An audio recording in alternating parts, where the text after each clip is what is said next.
Gamers around the flat universe, my name is KK and today we are completing the Elite Bloonarius on CornField. First, remember, this is most likely will be the most difficult Bloonarius you've ever played. This one has very low margin for error and you need to be pretty precise. So let's begin. With that in mind. First thing, you place the free Dart Monkey and the Tag Shooter, our usual start. For Dart Monkey, ban into Tag Shooter. After that, without any upgrades, you go into Farm and then you get the farm to 200, and next step you follow it up with 001 Tag Shooter. You want to use bans level 3 pretty often whenever you see a lot of balloons, so that Tag Shooter can clean up the majority of stuff.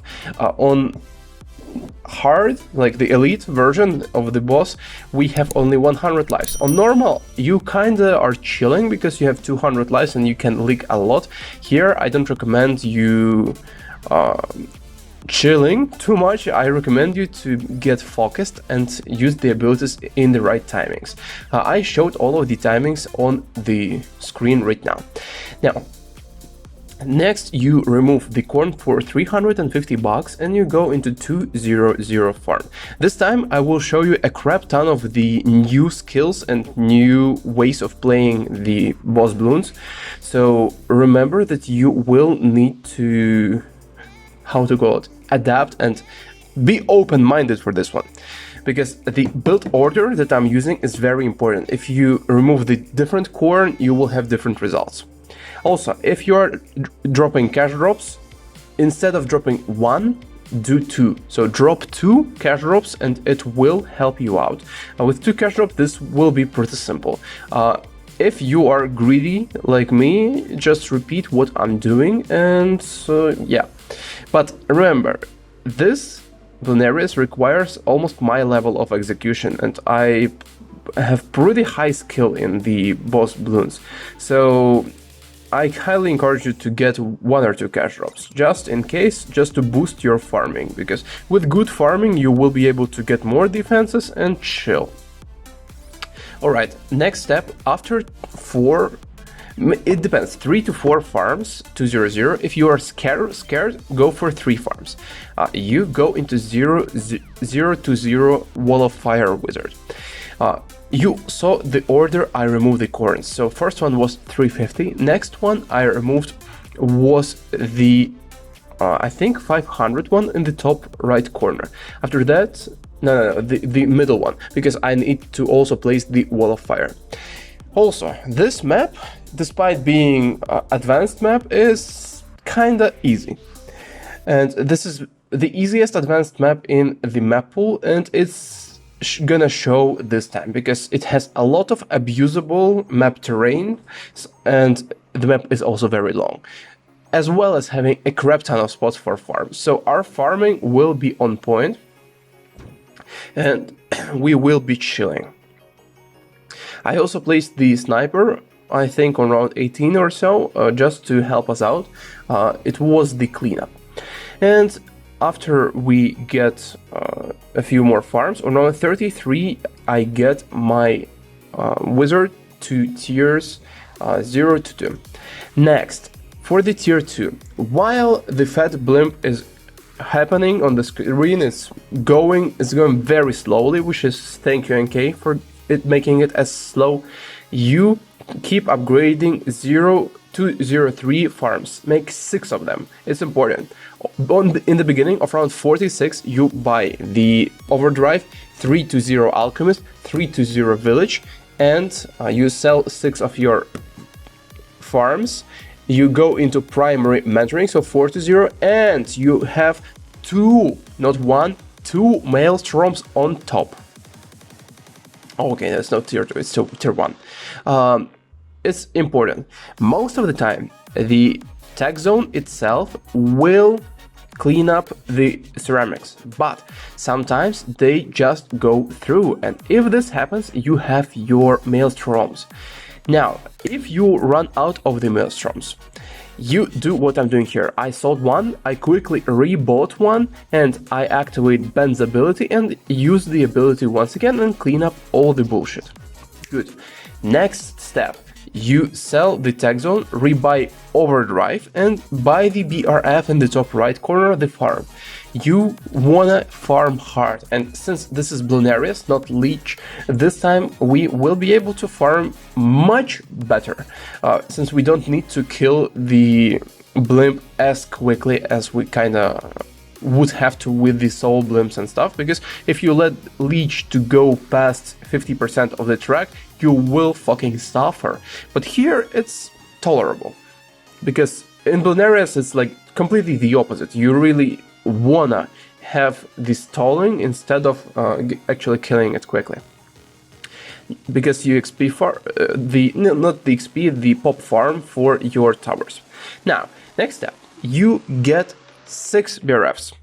Yep, it's whatever which farms, but also it's kinda more or less important, because I recommend you repeat all the spots that I have in this map. Since I created this strategy, I have all the spots figured out, and if I place the farm in the set spot, I place it intentionally, because I know that I will use it for something in the later stages of the game. All the farms that we place right now will be a part of the Monkeypolis. The engineer spot is also pixel perfect, because it will not interfere with anything. The tag zone and the overdrive spot is also thought out. So like almost every single spot is on point, and you should be repeating it. Once you're getting like more experience, you're starting to understand what the fuck KK is doing. But for now, just repeat and chill. Alright, next you get the overclock, and with the overclock you just overclock your farms. As simple as that. With 6 BRFs, you get the boomerang and you get the rocket gunner. It's going to be 230 into 240. Boomerang will be 402. You can use the ability of the dirtling, you can not use it, it's whatever. As soon as you have the Glaive and 20k, you sell 2 BRFs and enough farms to afford it immediately, and then you overclock the mat, you use his ability, and you target down the Bloonarius. The Glaive Lord is powerful enough to kill all the BFBs. And now the next step is pretty funny and unusual. If you are struggling with cleanup, you go into the Super Maelstrom. Yes, you heard me right. So the last wave, it was shaky, but I completely annihilated it with the Super Maelstrom. How does it work? You get the regular Maelstrom. If you have enough money, you get the Super Maelstrom. Then you activate the ability as soon as the last skull pops. And while the ability is lasting, you upgrade it to tier 5 or get the tier 5 immediately. But usually we don't have enough money, so we do this while it's happening, and the ability will upgrade together with the tower and will last much longer and be much more powerful. So just a quick pro tip. For the defenses mid-game, I chose the boomerang, the Moab press, because Moab press is ridiculously good in battles too. So I'm kind of used to it, and I thought, why not use it? Why not to add some variety to the game? Next step is the Monkeypolis. Don't go too crazy on this one, because all you want to have is 12 to 15 parts. If you dropped a few cash drops, go for 15. If you didn't, go for 12, maybe 13. So I got 11 even. So it's pretty much whatever. But the thing you must complete, absolutely must, is you have to get the Opolis before round 76. Because on 76 it's quick round and you will get a lot of profit. If you don't do this, you are fucked. Remember, it's very important milestone. Also for round 76, I added 204 bomb shooter. Remember, not the fucking 024, it's trash in this scenario. 204, we need the damage in this very moment. We don't care about how overall DPS of this bomb tower works. Just trust me. Now, we get 1520 farm and we keep overclocking this farm. For the tier 3, we will be buying the Dart Paragon. The way you achieve this. As you can see in the top left, I removed one corn, I placed the tech zone, the crossbow master, and the 3-0 village. I'm anti-stalling. This is done on purpose so that we can cycle through the rounds quicker. Therefore, we will get more money from our farms now.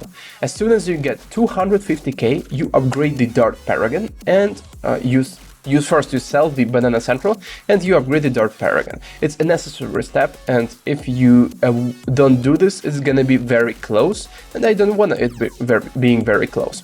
Next, you sell the Apex Plasma Master, you buy farms, crap ton of farms, your defenses will be just fine, and you create the Ninja Paragon popping setup. And in the top left, as you can see, I have the GM, so Grandmaster Ninja. I have roughly 10 to 15 Shinobis together with the future Permabrew. Also, prioritize the farms. You will have plenty of pops for these guys on like around 100 through 120, so you will get 2 million pops that you need for Boomerang and Ninja Paragons. Don't worry about it too much. Prioritize the farms. Do not remove the corn with the Scarecrow and the one below it.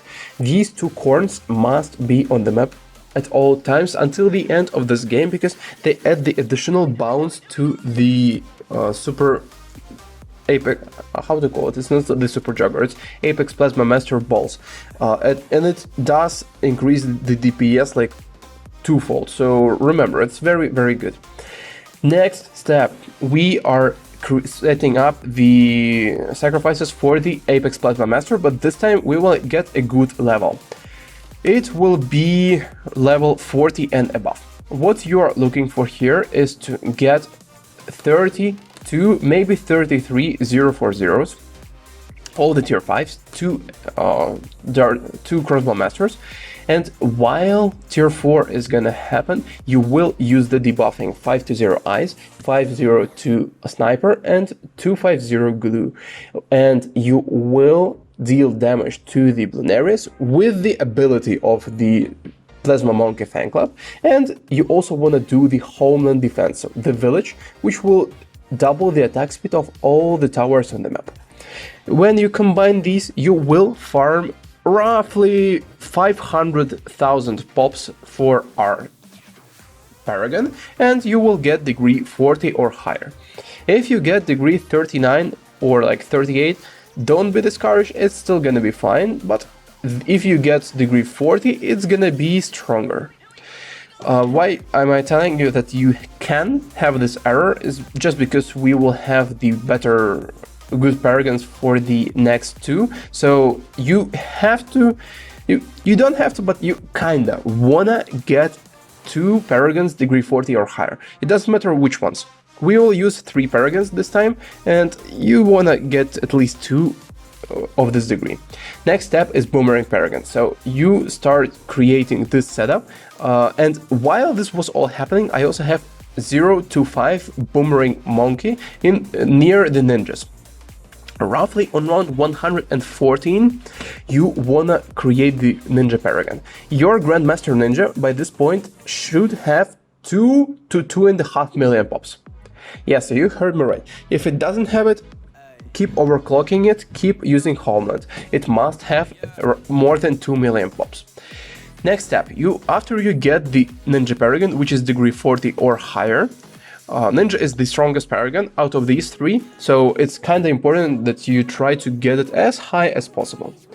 You go for the Boomerang Paragon. With Boomerang, you need 50 or more 040s. So remember this.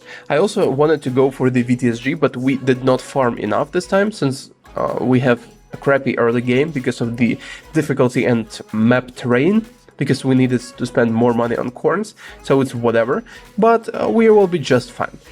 With this, with Boomerang, most of the pops will be done by the Mob Dominator actually. And now I upgraded the Boomerang Paragon, and it was degree 43 because I had like almost 3 million pops. Next step and final step, you get the debuffing this time, so the same just as usual, 520 ice, 502 sniper and 250 glue.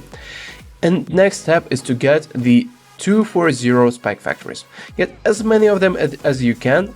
Do not buy the VTSG, just spam these fucking factories. They are the best way to deal with the bosses after the Paragons. So they are gonna work very well.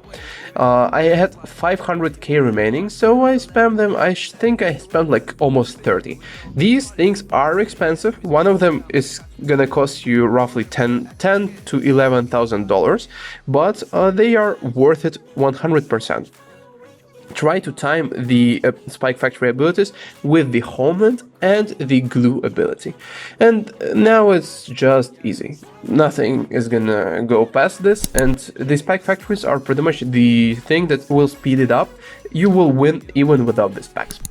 Alright, press like or dislike depending on what you think about this video. Tell me in the comments if this was hard or it was easy and I exaggerated. And see you in the next one.